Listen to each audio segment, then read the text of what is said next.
So I would now like to welcome a very warm welcome to our first speaker, Mike Hughes, the president of Schneider Electric UK and Ireland. Mike joins us as our keynote speaker. Mike, thank you very, very much indeed for hosting this EV Summit Schneider Electric Drive to Zero event this morning. Absolutely delighted to have you join us. Mike, as an opening question, could you tell us a little bit more about Schneider Electric's work, its strategy and its mission to net zero, particularly with reference to the e-mobility sector? Yes, absolutely. And again, let me just thank again, Ed, to be able to work together in partnering on this event as Schneider Electric. It's net zero is a topic that is extremely important for us.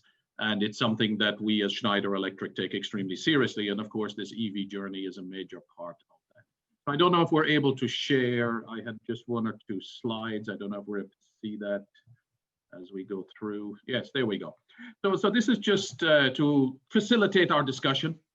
A little bit about Schneider Electric. What is Schneider Electric and why is this topic important for us?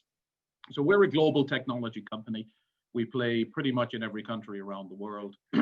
And what our whole focus is on is around this future of electrification, automation, and digitization. And I just want to get across a view of what's important to us as a company. We're a 27 billion company. We're a signed up, committed member to the 1.5 degree coalition around global warming. We are participants and active members and commitments on the EV 100, which is a commitment to have all of our vehicles electric.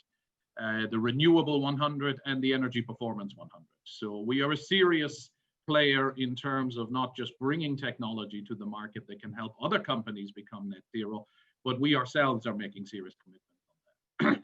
So we have publicly announced that our ambition is to be carbon neutral by 2025 and net zero by 2030 within our full supply chain scope by 2050.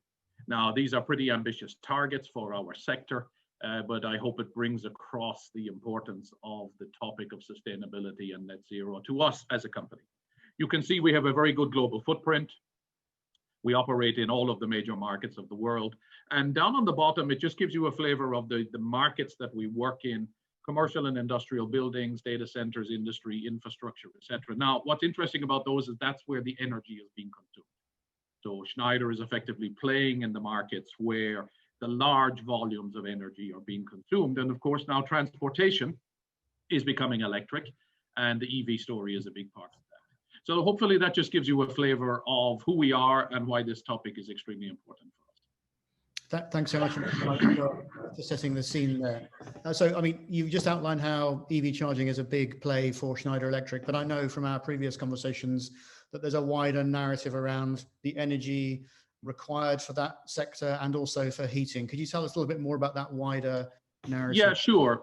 So I wanted to use the opportunity to just share with everybody our topic today is around EV. So if we can pull up the next slide. But EV is not existing on its own within this, let's call it the digital clean power revolution. Okay.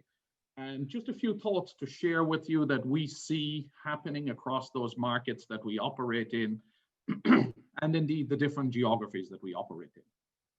Now, the EV story we will talk about in more detail, but what I wanted to get across to you is that this EV story is happening in the middle of a massive revolution around the way the whole grid and the energy has been managed. Okay? So if you just look at the messages on the slide here, if we go back to 2008, the UK, and we'll talk about the UK today a little bit, effectively had about 80 points of generation. That's 80 places in the geography which were officially generating power. And you had about 4.9% of that power coming from renewable energy. Now, if you pump forward to 2050, and obviously we're on that journey, you're going to have over 1 million plus points of generation. Now, that's a complete fragmentation of the generation side of the grid. And the projections are saying the renewable energy will up to around 85% of the energy being fed into that grid. Now, that's a massive technical challenge. not just about how much you need more power, but also where it's coming from and how to manage this fragmentation of the grid. Now, that is all happening. I'm moving to the top right. That is all happening within what is projected to be an increase of demand from around 308 terawatt hours up to 530. And you can see this is being driven by, first of all, EV. About 40% of that new demand is from EV. But look at residential heating. Residential heating is also a huge part of the net zero story for the UK. So 45% of the new demand will actually be coming from residential heating. And you have about 15% coming from the rest of the economy. So the EV story is existing within a story of grid fragmentation on generation, increased demand. And the last point is that if we get to the projected 37 million electric vehicles by 2050, you will end up, for the first time in history of an electrical grid, having roughly 17% of the demand, which is mobile. That means 17% of your national demand can theoretically move around and appear in a place that you may not have thought about. So it's just to share with you how the EV story is extremely important in this journey, but also to give you the background of what that is sitting on, what is behind that, and the complexity that this journey is going to be. Thanks so much indeed, Mike. So you mentioned a little bit there about the demand side, the energy side, the EV side. Could you tell us a little bit more about the grid and the generation sides and how Schneider Electric fits into that with your ecosystem of provision? Yeah, sure. So let's move on to the next slide and talk a little bit about the way the EV market is going to generate, and then we talk about the grid. So this is, I think, the journey that everybody knows from the topic today. We're going to move from around 300,000 EVs up to a projected 6 million. The charging points will have to go from something like 20,000 or public charging points up to 100,000. And the national grid investment that will be required will be quite large. The government is putting a lot of money into this topic because, of course, there can be no net zero without the capability of the infrastructure to put behind it. But the last point I'd like to get across here is a very interesting one, is that EVs, while being a part of the challenge, are actually a huge part of the solution. So if you think about 36 million electric vehicles on the road, that actually has, just through the battery capability, the ability to deliver around 2.2 terawatt hours of power.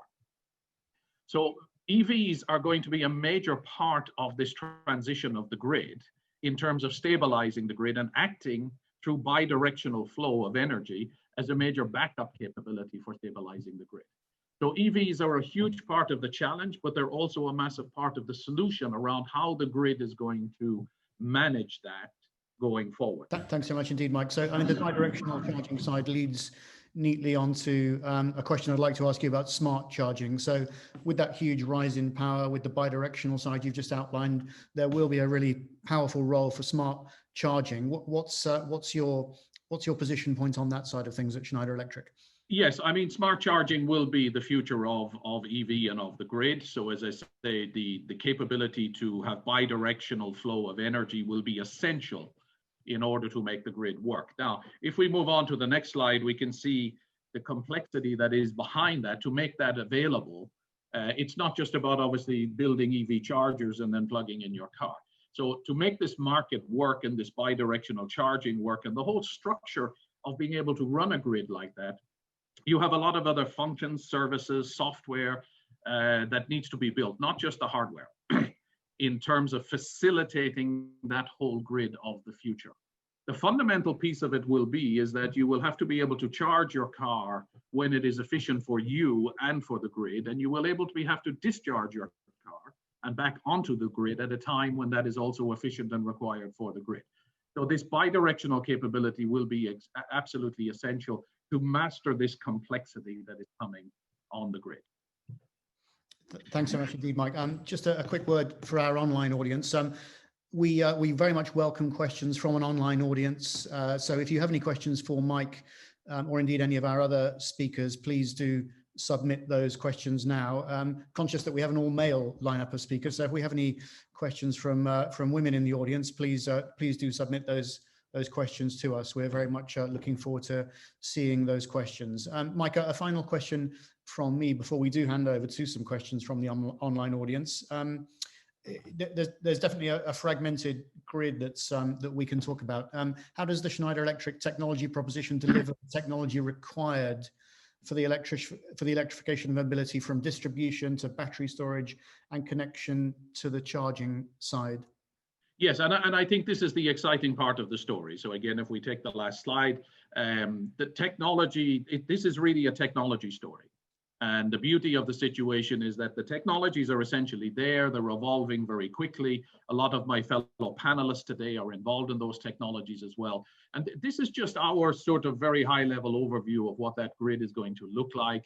And you can see at different levels, different technologies are going to have to take place.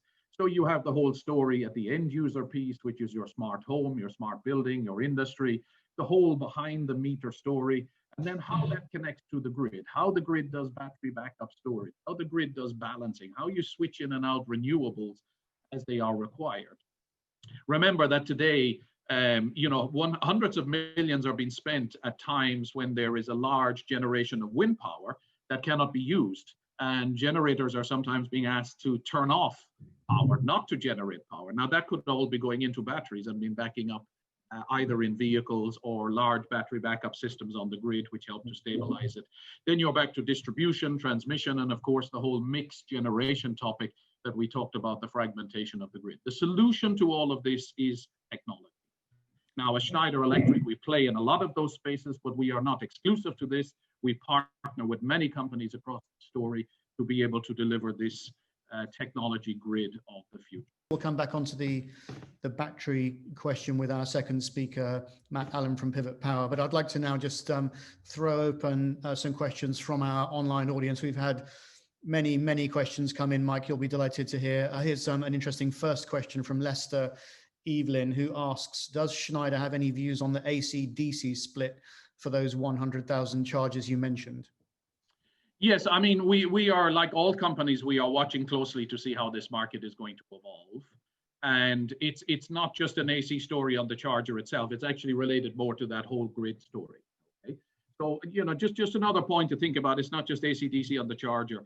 One of the big challenges we see, particularly in the residential space, is the typical home is going to go from using around 3,200 kilowatt hours of electrical energy to something like 10 or 11. That's a 3 or 4 times increase. And you have another technical discussion going on there around saying, well, we need to move to 3-phase power in the home. So that the AC-DC charging story is linked up with a much wider discussion. And, as Schneider Electric, we watch always the different technology stories that are going on in the market to make sure that we try, as everybody else, to pick the ones that we believe in the end are going to be successful. Thanks very much indeed, Mike. I'm delighted to say we now have our first question from a woman in the audience, and it's from Sarah Sloman, who I think many people would know well. Sarah asks quite a specific question about ports, Mike. So she says, thinking about the large-scale decarbonisation challenges and potential electrification of vessels, ships, how would you recommend port operators seek to invest in the required grid connection upgrades and generation storage options?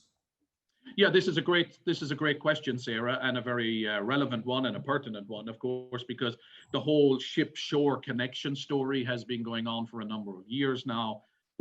It's become fairly well known that, when ships are coming into port, they're having to run on their diesel engines while they're sitting in the ports, and there's a desire of governments, etc., to get legislation so that ships will have to electrically connect to the port system once they come in. So there are technological solutions for that. It's purely a matter of investment. I think that discussion is still going on around who should the investors be. Should it be the ship operators? Should it be the port operators? But it is a topic that is coming. I'm very pleased that at Schneider Electric, we've already been involved in a number of those projects, particularly one up in Orkney, where they built a ship-shore connection and it's now running 100% on renewable energy. So very good question. Another area of the economy that is not discussed a lot, but the whole ship-shore connection topic is another major part of this transition to net zero. Yeah, I think perhaps all overlook the fact that ships are another form of vehicle. The passenger vehicle perhaps takes precedence in much of the conversation. Here's a question from Dan Epstein, who asks, who do you think will manage the grid and how will it be rolled out with regards to the role that local authorities and other public sector bodies like TfL will have in the transformation?